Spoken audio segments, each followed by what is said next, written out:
Hey everybody, stick around. The Chazman Show is coming up. We're going to talk about the Oscars, what's at the movies this weekend, and who's going to be at Second Chance on Sunday night. Stay tuned.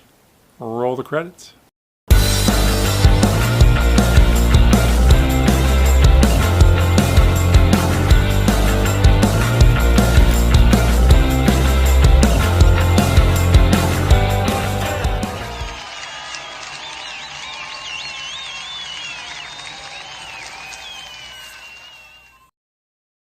Hey everybody, welcome back to the Chazman Show. My name is Chaz Riddle, and this is episode number 15. Today is January 25th.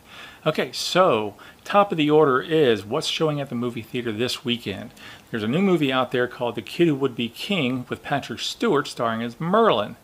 Now, am I going to go see this movie? Probably not. But I am excited about Patrick Stewart because he's coming back. He's going to be reprising his role as Jean-Luc Picard in a new Star Trek series that's going to be launching here very shortly. And if that's not enough, he's also going to be taking over the mantle of Bosley in the upcoming Charlie's Angels movie. So, a couple things for you to look forward to. Now, am I going to go see this movie, The Kid Who Would Be King? Probably not. But if I was to go, Patrick Stewart would be the guy I would go see it for. No other reason. I mean, I'd probably go see Holmes and Watson for Will Ferrell and John C. Reilly, but I heard so much bad press about it, I'll just wait. And like I was saying in a previous show, that movie, Holmes and Watson, was so bad that they tried to pawn it off on Netflix, and Netflix said, I don't think so. Okay. Anyhow, that's a different story. But the next movie I will probably see is called Serenity, starring Matthew McConaughey and Anne Hathaway. Now, this is reprising or getting them back together in a new story. As you know, Matthew McConaughey won his Oscar for Best Actor for Interstellar in 2014 in the Christopher Nolan movie with Anne Hathaway. Has nothing to do with the other, but it'll be nice to see them back on screen again. So I'll be checking that out, and I'll give you my rundown on that one. Now, there's another interesting movie coming out this weekend. It's called The Invisibles. Now, this is about World War II and 4 young Jewish people who, by all accounts, don't exist. But because according to Goebbels, in 1943, all the Jews were wiped out.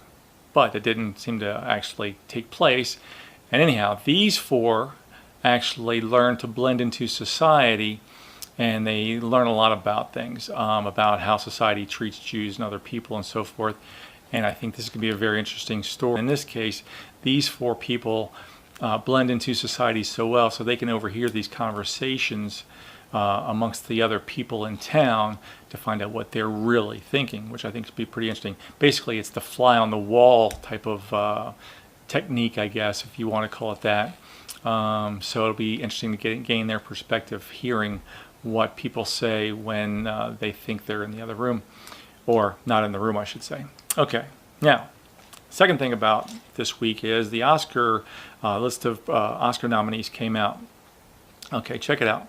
I'll just list the name of the top pictures for this year, and some of these I've seen, some of them I haven't, but in no particular order.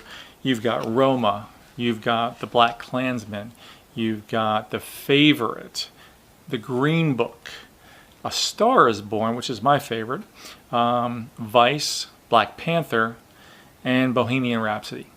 Now, out of all these movies right there that I just listed, all of them probably are on par with what I would think the Oscars are all about. But in this case, they added one more. This is the Black Panther movie. I'm not saying it's a bad movie. All I'm saying is that the Oscars tried to introduce the special category this year of most popular movie. And when most people said, this is just stupid, we're going to use it another time, we'll bring it back. Well, now, for no particular reason, you've got Black Panther in the mix again. Because it really, again, not saying it's a bad movie, it's a great superhero movie.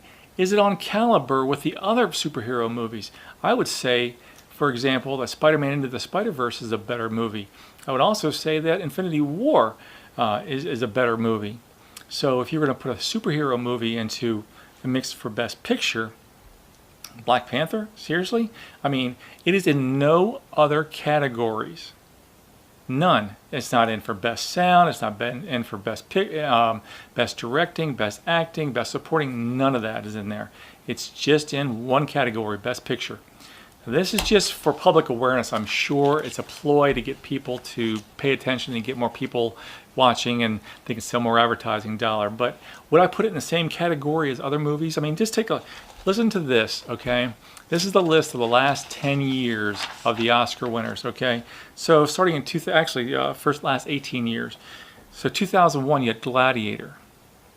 Then follow up the next year, Russell Crowe does it again with A Beautiful Mind, okay? Then in 2003, you've got Chicago. And then Lord of the Rings, Return of the King, where they won every category that year. And then 2005, you've got Clint Eastwood putting out $1 Million Baby. Okay, 2006, Crash, which I like that movie, but I don't know if it really should have won Best Picture, but it definitely should have been in the categories. Then 2007, you had The Departed, followed by No Country for Old Men, Slumdog Millionaire, The Hurt Locker, directed by Catherine Bigelow, who won for Best Director that year, beating her husband James Cameron. I mean, Avatar came out that year, but it didn't. It won the box office, yeah. It's made over $2 billion and probably set the highest record of any movie out there, not to be outdone. I mean, I think second place is Titanic, also James Cameron, but this is Catherine Bigelow, James Cameron's ex-wife, who won the Oscar for Best Picture and Best Director. So kind of a nice triumph for her that year. Anyhow, follow these movies with, 2011, you got The King's Speech with Colin Firth. The Artist, Argo, which is a movie directed by Ben Affleck, which he didn't get a nod for Best Director. Kind of similar to what's happening this year, where A Star is Born is nominated for Best Picture, but Bradley Cooper doesn't get the nod for Best Director. Now, he does get recognized as a nominee for Best Actor and Lady Gaga for Best Actress. So, yeah, there's some good things going on there. And Best Song, In the Shallows. But anyhow, Argo, not so. Ben Affleck was snubbed that year. Won Best Picture, wasn't in the running for Best Director. I don't know, go figure. Okay, let's see. 12 Years a Slave, 2014. Birdman, starring Michael Keaton, followed up the very next year with another Michael Keaton movie called Spotlight. Okay, and then the very next year, you have Moonlight wins, and then last year, of course, The Shape of Water. Okay, now these are all movies that you think, deserve to be in that category, of Best Picture. Does Black Panther belong in there? From my perspective, no. But from yours, maybe, we can agree to disagree. But, I'm glad they're getting some recognition. But that's what the People's Choice Awards are for.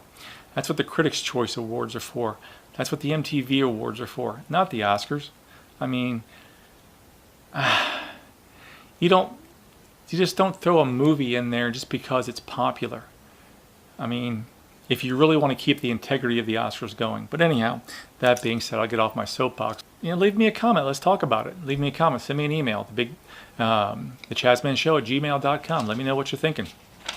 Okay. Now I'm off of that. Let's talk about Second Chance Saloon. Now that's going to be this weekend. Second Chance Saloon, always a good comedy show. Starts at 7 o'clock. Stephen Tracy runs the show. And the headliner this week is Jacob Rosales. And the host is Parker Brown.